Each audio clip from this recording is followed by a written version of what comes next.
is Speaking with Gravity, a podcast where we talk about mental health and how everything affects everything. Each episode, the goal is to have a conversation that will make you think, make you feel, and make you do what is best for you.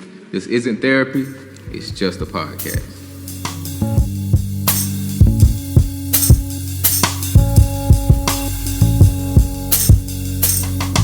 I'm Garvey. I'm Joshua. And I'm Cheryl. And today we're talking about church and mental health. Ooh. And to help us out, we have a special guest who has her own podcast, her own ministry. She has her own everything.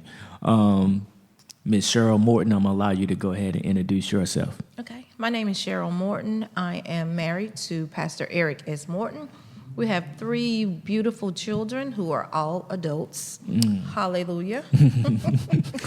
But seriously, I'm a mom. I am a sister. I am a friend. I am, oh Lord, I have many titles, but I'm truly blessed. That's what I am. I'm truly blessed. I'm grateful to God for all that He has done. I've had a whole lot of things going on in my life. And that's why I'm here today. Like he said, I have my own podcast, which is on none other than War Rap Radio, which is in Saluda, South Carolina, the first Black-owned radio station. Let's go. With Mr. Foster and Beverly Bird, who runs that station. Shout out. They're phenomenal people, very humble people. In 2019, they gave me a call. I'm a poster on Facebook. I am an encourager, and inspirer, and motivator, and they saw my post, and they called me to ask me if I would like to do a podcast. And of course, I accepted. Come to find out, Foster is actually my cousin. My mom and his mom are first cousins, so we're pretty close. But God is just doing amazing things. I have a ministry called Finding Me, which was born in 2018, so we will celebrate 5 years next year. I lost my brother tragically in 2014, and went to a really dark place. And again, God is doing some amazing things. So through that, the ministry came, and my focus is to encourage, to inspire, and to motivate women to be all that God has created them to be.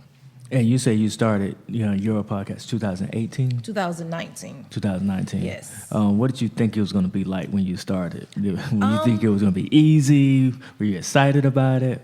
I was really excited. I actually didn't know what to expect. I mean, I was like, what in the world? What have I gotten myself into when I actually went? And I was so nervous, and still get nervous when actually I do it. But once I started it and people started listening and watching, and I saw that I was helping people, because that's my passion, to help anybody and everybody that I can. Of course, my ministry is catered towards women, but I just want to help anybody and everyone that I can.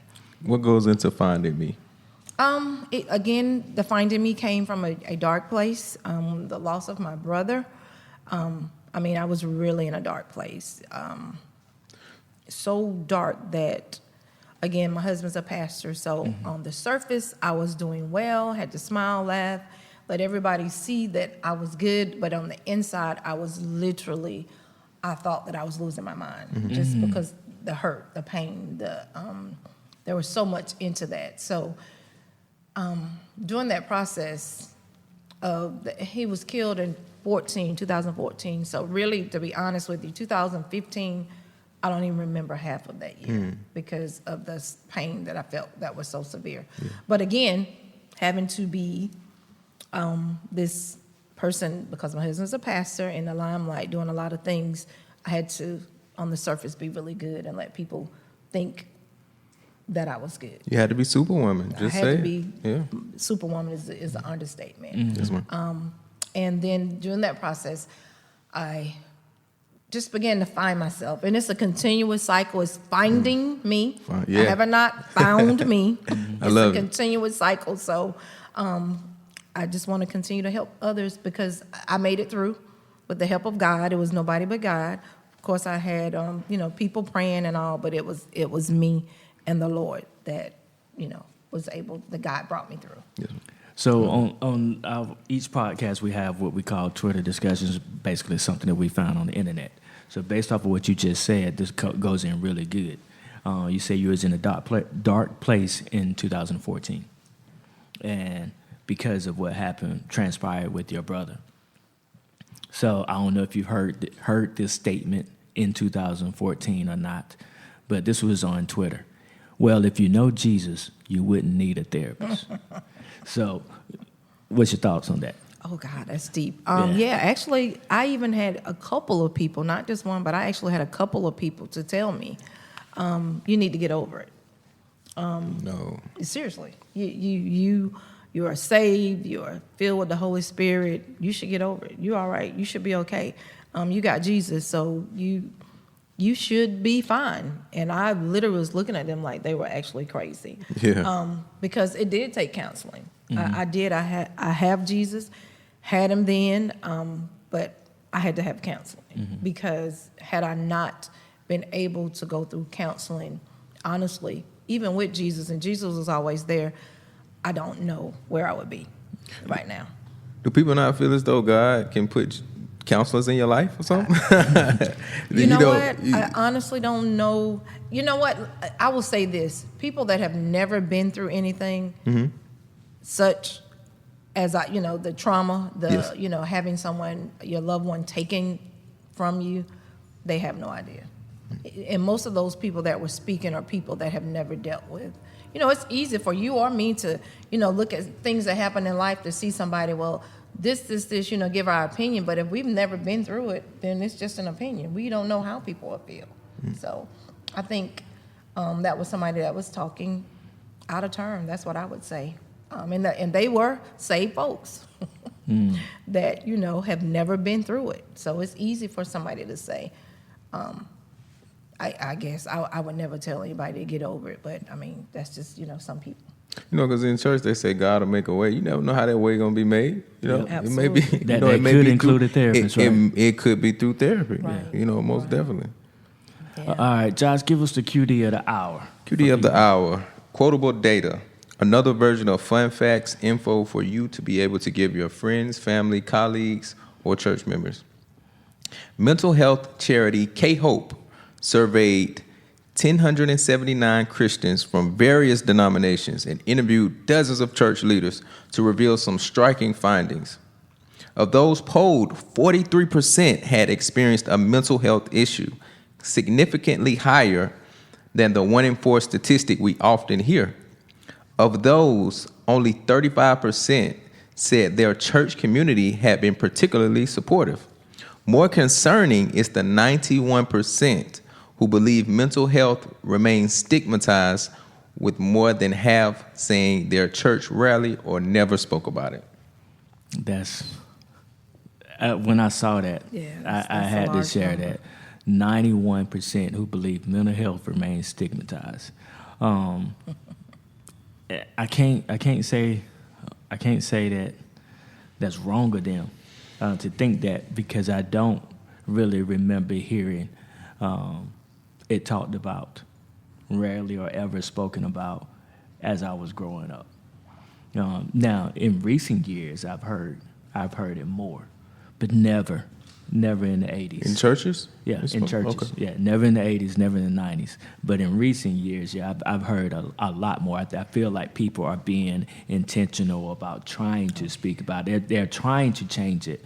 And now when the survey, I can't remember when the survey was actually given, but it was in the last 3 to 4 years. But obviously we're not doing enough if 91% still believe mental health is stigmatized. And when I think of stigmatism, being stigmatized, I'm thinking they just don't feel comfortable sharing. They don't feel comfortable sharing what it is that they're going through or what's hurting them. And the fact that they need help to get through it. Beyond, I guess, coming to church. So that's, I don't know. Did y'all have any thoughts on that? In addition to what I just spoke about. You just said that people don't want to share what they're feeling. Is that what you just said? Well, yeah, don't want to share it from the standpoint of I'm depressed in that term. Absolutely. So I think people do have a tendency to come to church and say, I need help, or I'm going through something. But in terms that we've used in mental health, I'm depressed, I have anxiety, or whatever it is that they're dealing with specifically with mental health, I don't think they feel like they can share that with their church community as a whole. Absolutely, because and I'm a prime example, because again, my husband is the pastor. Mm-hmm. I mean, so you have people looking at me to be that person that has it all together. So I really felt alone. Of course, I could talk to my husband, but I personally felt like nobody understood, because it didn't happen to them. It wasn't their brother. I couldn't really talk to my mom, because my mom was going through hers. My sister and my niece and nephew, the rest of the family, they had their own things. But as far as the church is concerned, again, these were church people who told me this. You need to get over it. It's been, some months now, get over it. And I'm like, okay, really? So there you talking about the mental health things. The anxiety started. Mm-hmm. I even had hallucinations. I even started hallucinating. My brother was killed. Someone hit him he was riding a bicycle at night, and someone hit him and left him on the side of the road, not helping him or anything. He laid there for basically a week before they ever found his body. So I'm thinking all these things going on in my mind. So I started, even now I don't like to drive at night. Mm-hmm. I don't hallucinate anymore, but I used to actually see like a person, a man on a bicycle riding, and then I would look and nobody was there. Mm-hmm. So I still have anxiety. Nowhere near like I did, nothing like I did, but certain things do give me anxiety. Actually, there was a service today that my husband is going to of a young man that passed, and he and my brother were friends. So when I went to the house, it was a trigger. So I literally had to leave and go outside because I didn't want to upset the family, because I'm upset. Mm-hmm. So there are triggers when these type of things happen. So the anxiety is still there. Now, I never took medication, and I don't speak against anybody that's, because that's another thing. I think, medication is needed for some people. I just I don't like taking medicine. So I never wanted to take medication. So I just trusted God, really got into my Bible. That I really, really got into my Bible, and that's what brought me through is God and the counseling, like I said, and still have not monthly or anything like that, but still have a yearly thing, the South Carolina Victims Week that we go to. Mm-hmm. There's counseling sessions doing that, so still have it. There's always a need. Right. I think that may be an expectation, maybe, if you're in church, you're coming to church, you're attending, for you to have things worked out. I think maybe, mentally, spiritually, for you to have a strong enough spiritual connection with God that you can make it, you can get through this. And I think maybe that's where some of that was coming from, where people were telling you, absolutely. Get over it. Because it's like this expectation, we not like the world almost. We separate. We got this connection with God. We should be strong enough to handle this, and whatnot.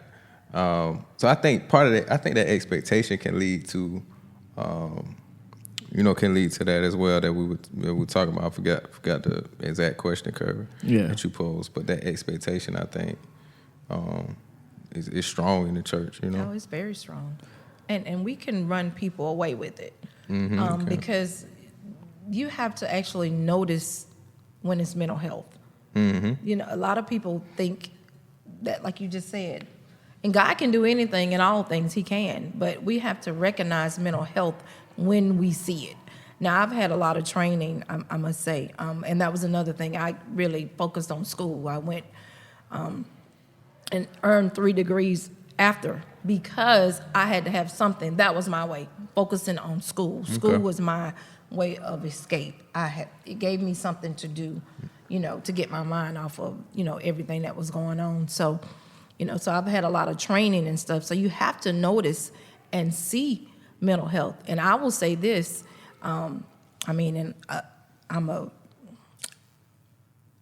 church is, I believe we need church. We should gather together, again, saved, filled with the Spirit, sanctified. But we also have to be honest. Gotta be honest. A lot of people don't, in the church will tell you, well, you don't need to talk about that. That's not, we don't, you say we don't do that. It's, it's a lot of that goes on in the churches. And some of the very people that are telling you that, they got mental issues themselves. I mean, I'm just being honest. Yeah. And we have to deal with those because if we don't deal with those issues, like I said, I thought I would be in a mental institution. And had I not dealt with them right then, I probably would have been. And even when you say, you made that statement, we don't do that. Traditionally, you're going to hear that from people who've never experienced therapy or seen anybody in therapy. Right. You're going to hear them say, we don't do that. And then that speaks to what their genuine thoughts are on therapy. I know initially, my thoughts when it came down to therapy was, oh, you had to be crazy to go. And, this is before, I got into studying and trying to become a therapist. But that's not the case. A post, I just pulled it up, that I ran across this week was, seeing a therapist doesn't mean there's something wrong with you. Right. It means you may be seeking clarity in some areas of your life, wanting to work through complex emotions. And to speak to what that's a complex emotion. I think it's a scripture that says we're all born to die. Mm-hmm. So that you're in the scripture, that, but that doesn't mean that you're going to be happy with the fact that my brother passed away at the age that he passed away, and at whatever state y'all was in life at that time. So that's complex to have to work through those emotions. Working through a traumatic experience is another reason. People can go challenging negative thinking patterns. You can say negative thinking patterns, or you can even say thinking patterns, because one of the things I hear you say a lot was, I didn't want to affect the family. I didn't want to affect my mom. You're going through your complex emotions, but you're also engaging with people who are dependent on you. Right. And so you have to think about how they're going to be affected by my way of expressing myself, so to speak. Then going to a therapist could be learning new techniques to cope with difficult situations, and also to focus on personal growth. So therapy is more than just going because because that person's crazy or because they're dealing with depression or anxiety.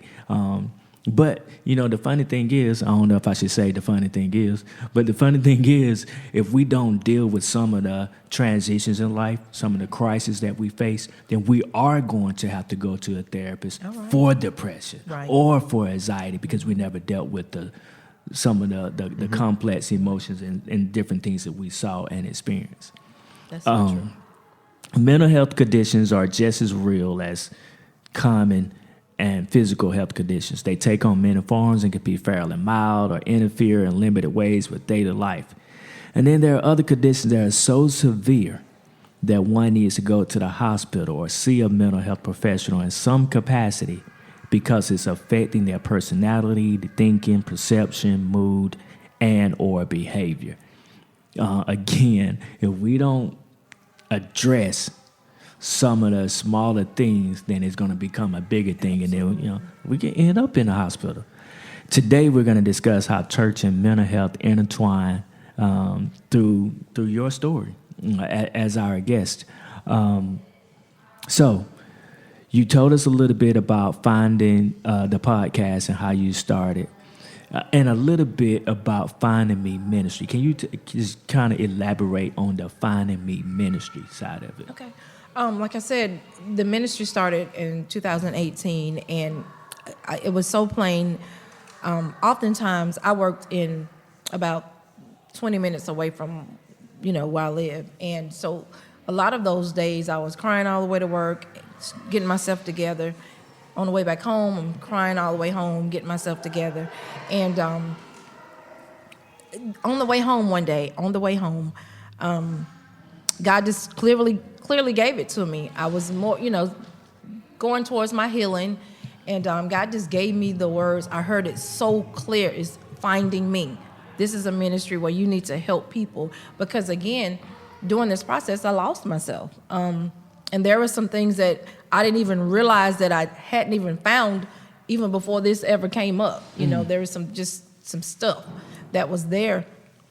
So the ministry, I started the ministry, and again, it's to empower, to inspire, to motivate women to be all that God has created them to be. Because so oftentimes, if you do statistics of 10 women, I would guarantee you 8 out of those 10 don't even know who they are. And I did that because I actually just left one of my, we have a monthly session of Finding Me.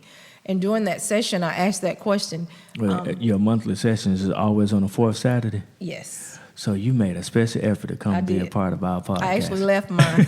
I did. We appreciate that. You're welcome. I left it in good hands.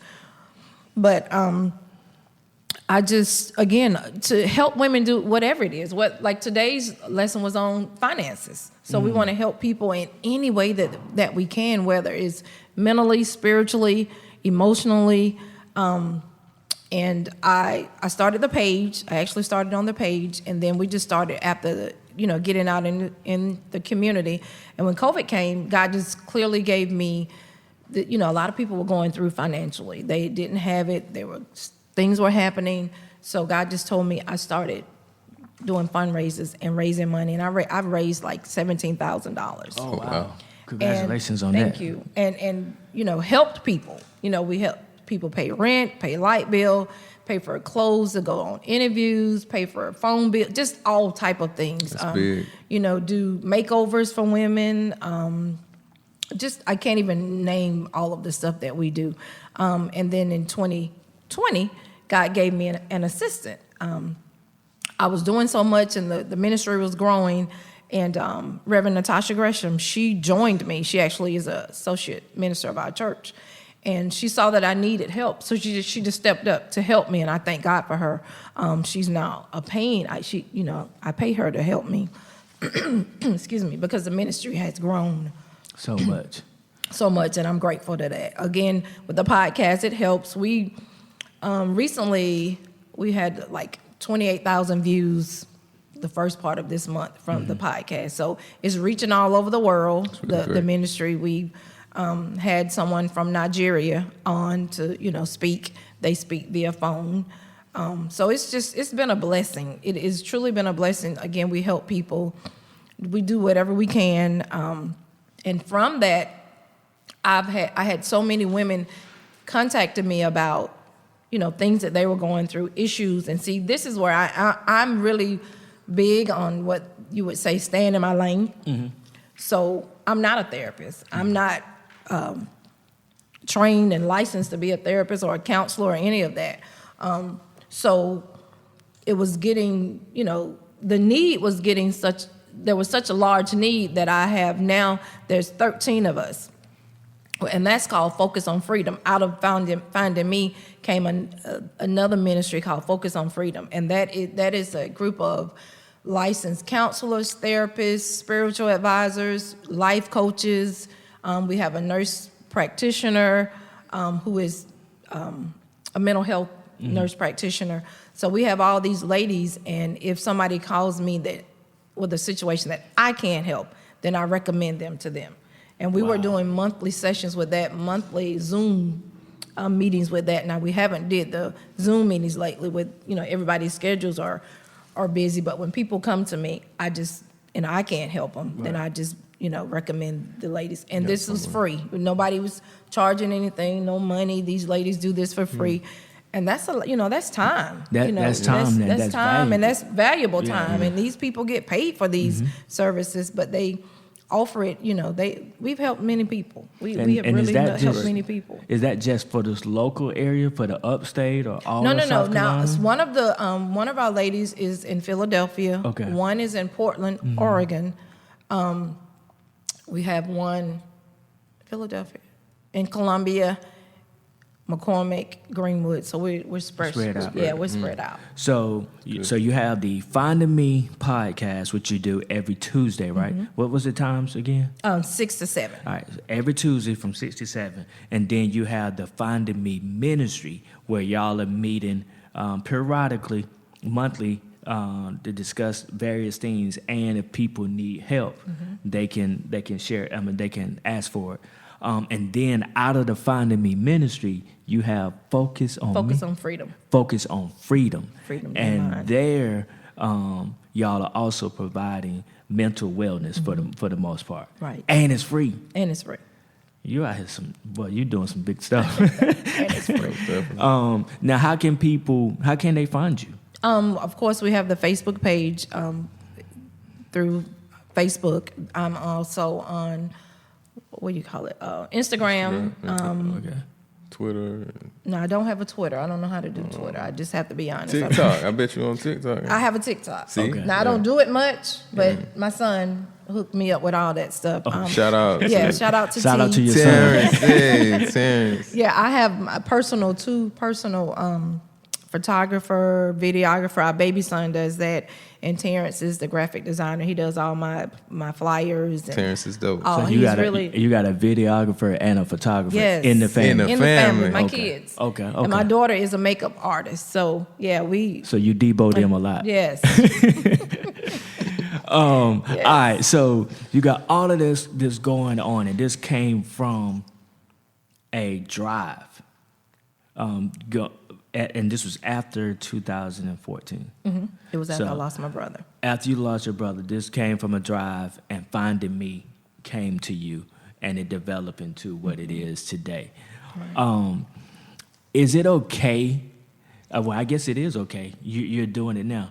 Did you recruit the trained mental health staff that help you with Finding Ministry, or did it just kind of happen? Yeah, I recruited because, again, as I was going through the process, God, it was nobody but God. Okay. I mean, God is the ultimate. God is He made the connections, and we have to recognize the connections when God does it. The therapists were actually ladies that I worked with at John Delahowe. They were therapists John themselves. Delahowe too? I worked at John Delahowe. That's where I met 3 of the ladies, and they were a push even for the school. They helped me, Minister LaTanya Leverett and Tamiko Tutt. What's John Delahowe? I'm sorry. It's a school. It used to be a school in McCormick, South Carolina, for kids that had issues with,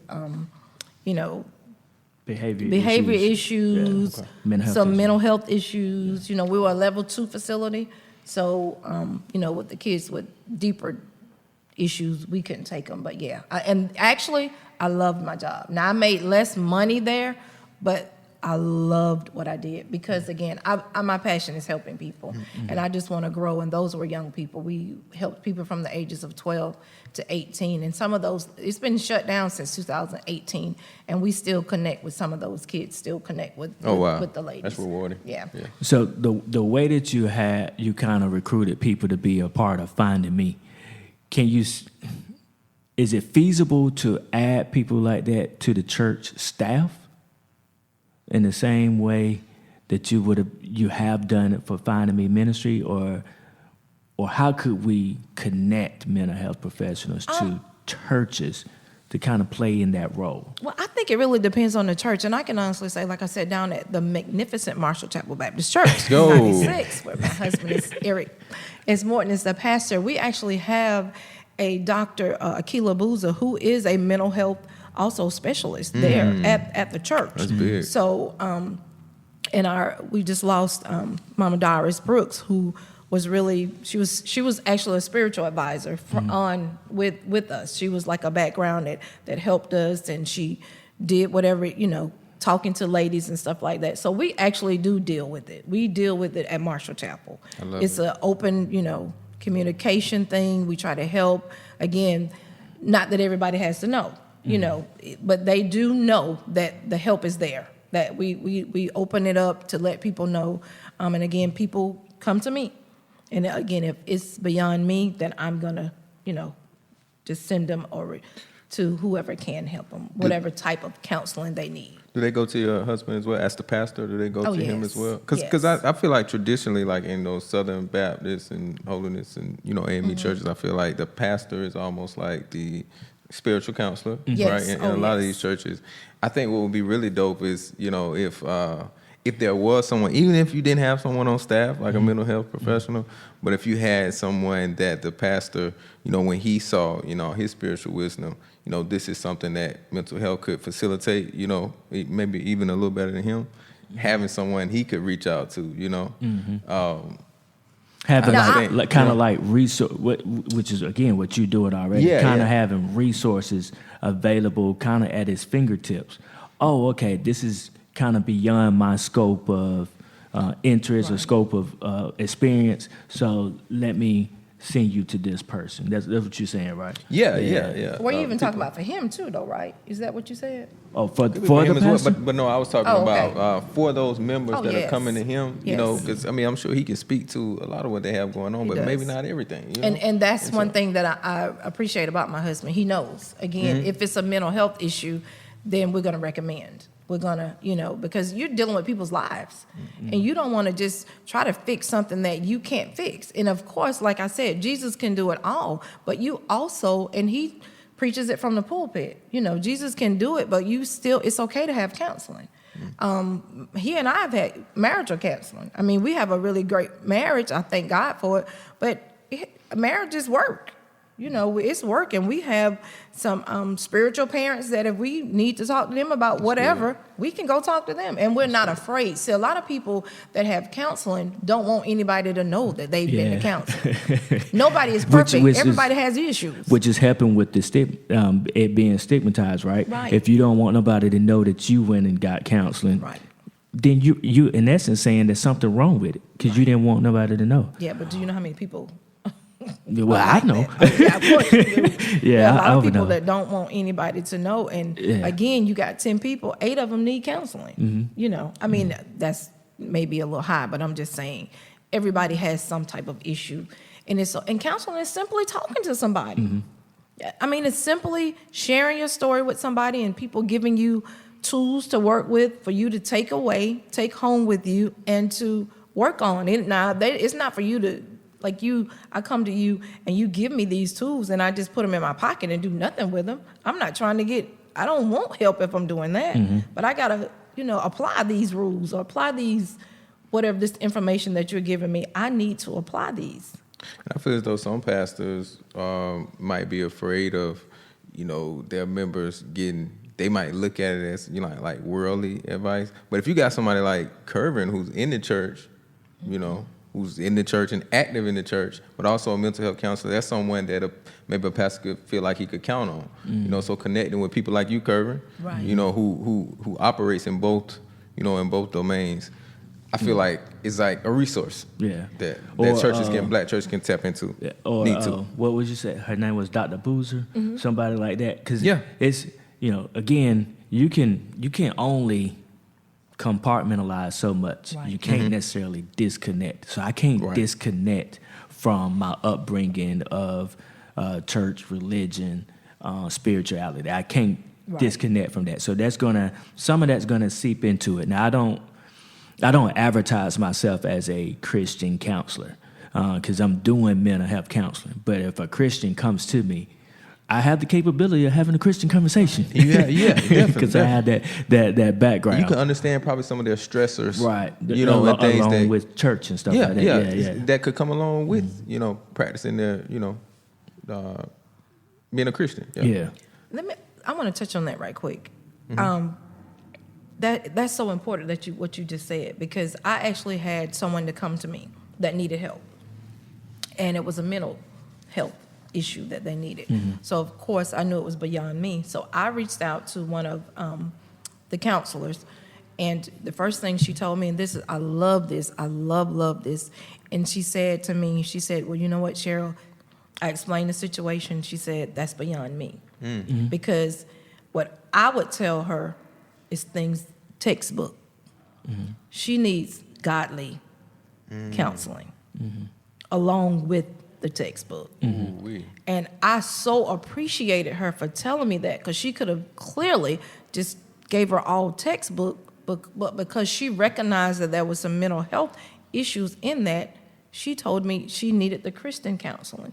She needs someone that knows the Lord, that is, has Jesus, and a counselor at the same time. Not that she doesn't have Jesus now, but I'm saying that are trained in that particular field. Because she said all I would give her is textbook, and she needs a deeper, And I appreciated that, because a lot of people would just take on, especially when you bring money and money is involved, they'll just take on people, because they trying to get paid. Yeah. You got to have a heart for me. And all of the ladies that are part of the Focus on Freedom have hearts. They have hearts for people. They have heart for what they're doing. They care about what they're doing. So for me, that was a big thing before these ladies came on, or I asked them to be a part of the Focus on Freedom.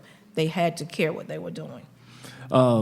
You That's a good point. said something earlier that brought my mind to this. We're talking so much about the people who are the members of the church, but what about the faith leaders? Do they have, outside of, they can go do their own research, but are their resources being kind of tapped in with them and making sure that faith leaders are connected with mental health professionals? Because, in recent years, we've seen faith leaders commit suicide. A lot. And, You saying faith or fake? Faith. I'm Faith sorry. leaders, okay. Faith leaders. Understood. No, not fake. That's a whole nother podcast. That's what I thought he said at first. But faith leaders. I'm sorry. It still sounds like he's saying. Well, we know what you're saying. Faith, Faith. I spell it out too. But faith leaders, are they being tapped in, or are they tapped into other resources from just from where you sit? Do you see that happening for faith leaders? Do I see it? Do you see people? I don't know. Maybe I don't know if it's companies. I don't know if it's conferences, because y'all have conferences y'all go to and stuff like that. Are that they being represented in those places so that faith leaders know, okay, I can reach out to this person or this company? I'm just trying to think I think it's more, you see it more in the churches now, because people are recognizing it and they're seeing it, and now in the past, no. You didn't see much of it, but now churches are beginning to see that there's a need and there's a help. So I think that the leaders are actually connecting with people to get these people help, because to me, it depends on the leader.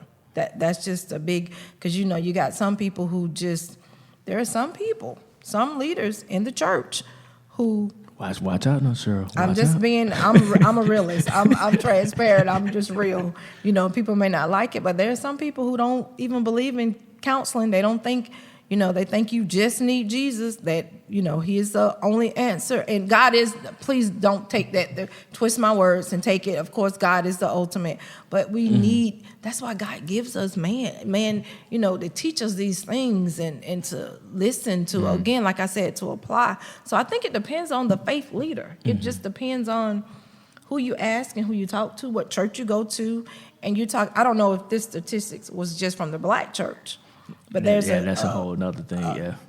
That's a whole nother open conversation, I think, because again, the black church and the white church are totally different. Because again, you said earlier, growing up and where I've raised, you would just say, "Oh, they just crazy." That's all you heard. Oh, they just got crazy. bad nerves. Yeah, they got. That's it. They taking nerve pills or something like that. They just never dealing with mental issues or mental health. When these people really had truly, whether it was bipolar, schizophrenic, or whatever the situation, but we just want to label them crazy, and not just, or either, and not deal with the real issues. And in the black homes growing up, you've always, what goes on in the house stays in the house. And a lot of the issues are in the house. It comes from the home. It comes from things, that happen inside the homes. The abuse, we deal with abuse, molestation.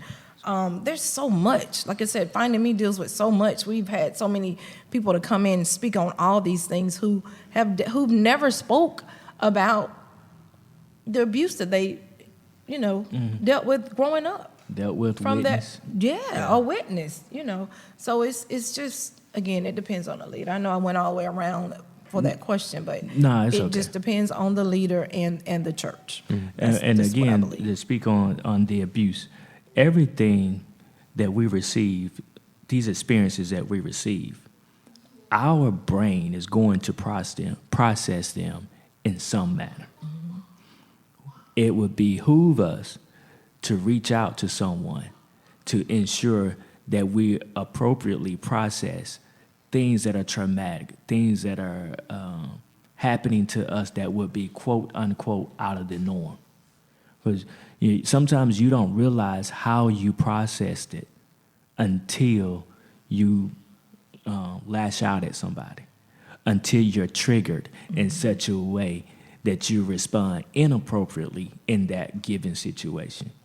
So it would behoove us if people seeing abuse, witnessing abuse, to just go and speak with a mental health professional so that they can appropriately process what's coming to them, what they experience. Right. Josh, you had any more just questions you got to get out there? Well, not so much a question. I just think a good deliverable from this, or a good takeaway, would be,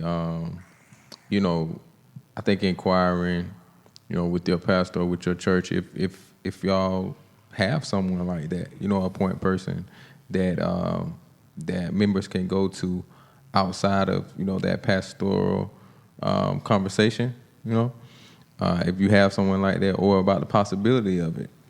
Not necessarily having to have someone in the church that's doing it. You can have someone like Curvin, who's not in your church, or someone like the sister that you brought up earlier. But I just think that's a resource. That's a resource. Right. When you're going through things that that may require a little more. So I think that's a good deliverable. That's something that I would recommend. So this is my last question for you before we get out of here. How can we just have a common and reoccurring conversation about mental health in the church? Not on a podcast, not in a community setting, but in the church. How can we have that reoccurring conversation so that people feel like it's okay? I think it's up to leadership. I mean, that's how you have the conversation. That's the only way you can have it. You have to, because there's an order. You have to. You would have to talk to the leadership of the church, the pastor, or the board, whoever it is that handles all that stuff. So it's important that they know. Which is different for each church. Which is right? different Yeah. for each church. And again, you can't have someone that wants to control everything, because a lot of people, like I said earlier, if they want to control it, they don't want anybody else helping them anyway, because they don't think they need the help. So if you have the pastor or the people to get on board and to agree to having these people that that they'll share, I don't know, the responsibility, or just, again, you have to look within yourself to realize, hey, I can't handle this stuff. That issue may be too big for me. I need to send them to someone else. So I think it's important that churches, every single church, big, middle, small, I don't care whether you got 5 people in your congregation or you got 5,000, you need those type of people in those resources that can help people go, because again, people go through issues whether we want to admit it or not. Everybody in this room or across the world has been through something that they needed to share with somebody else. Now, does that mean everybody has a mental health issue? No. But I do believe there are periods in our lives, like, I didn't have one until this trauma happened in my life. And then again, I talk about the hallucinations, and all this type of anxiety, and still have it sometimes. It's, good, but it's needed. That's the thing. We have to admit to ourselves first that, hey, I need this help. I need somebody. I can't suffer in silence by myself, because that's what's happening. I'll tell you, with this ministry, it'll be 5 years in March, and that's what I'm seeing. People suffering in silence. First of all, because they are afraid to share their information because they're scared somebody going to tell their business. It's a trust issue. I mean, and it's unfortunately that's again what I've seen in my 5 years of doing this particular Finding Me ministry. Yeah. People don't trust people. They because there's too many people that have they went to and their business was told. And a lot of times, let me say this as far as the pastor is concerned, a lot of times people have never even spoken to the pastor. Pastor ain't never talked to them, and they'll swear the pastor preaching about them, but they ain't never even spoke about them. That happens, but that's just the Holy Spirit talking. You're stepping on toes. But there are some people that will tell your business. So you have to, pray that you can, God is going to send you to the right person that you can confide in, that you can get the help. But you have to first recognize that there is an issue. I will say too, that would be all the more reason to go see a mental health professional. That's in our code of ethics, not to share any information. So you can come and tell me that I really hate my wife's toes, and I can't go back and tell your wife. I can't tell anybody, and I got to keep that to myself. And should I do, or should I share that with somebody? If I'm not mistaken, don't quote me on this. You can sue me, because I'm not. That's a part of our code of ethics. That's HIPAA. I'm not supposed to be sharing any information. So that's all the more reason to come and speak with me about X, Y, and Z. Because I can't take it anywhere unless, of course, you're going to harm yourself or you're going to harm other people. Then I have a duty at that point to notify the powers that be so that we can keep everybody safe. All right, so. The magnificent Marshall Chapel. Okay. When are their hours of service? Our service we actually start prayer at 8:30. We have a prayer before Sunday school. Sunday school starts at 9 and service starts at 10. We have what we call an hour power. But my husband says an hour plus. Because we allow the Holy Spirit to have His way. We are a Baptist church, but we are 5-4 ministries. We just allow God to do what He does, and we would love to have you there. Focus on freedom. We're getting back into that with our ladies. Like I said, we're recommending that people come to me. Finding Me is the page is up every day. You can go on there. I'm always trying to inspire, to encourage. And let me say this right quick. There's one thing. Again, I talk about real life issues. I don't sugarcoat things. A lot of people won't. Even in being inspired, our feet have to be stepped on sometimes. There's an out. If I don't out you, because at first it had to come to me first. I had to have an out. We'll never be fixed. We can't fix what is broken if we don't have the truth.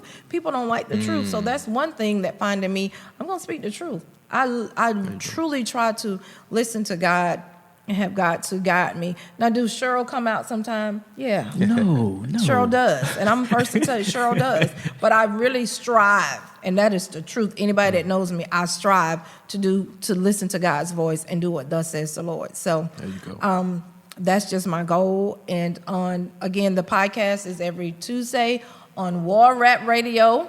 From 6 to 7, so we'd love you guys to tune in. Next week, Tuesday, we'll have a young lady who wrote a book. She's a new author and she has a new pastor, so she'll be on. So we bring a variety of people on the show. We've had all type of people, like I said, from all over the world on the podcast.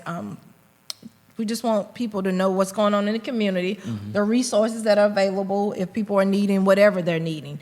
We just want to help people. And y'all Facebook Live too, right? Yes, okay. We are Facebook Live, but of course you can go back and listen. Yeah. So it's really good. I'm excited.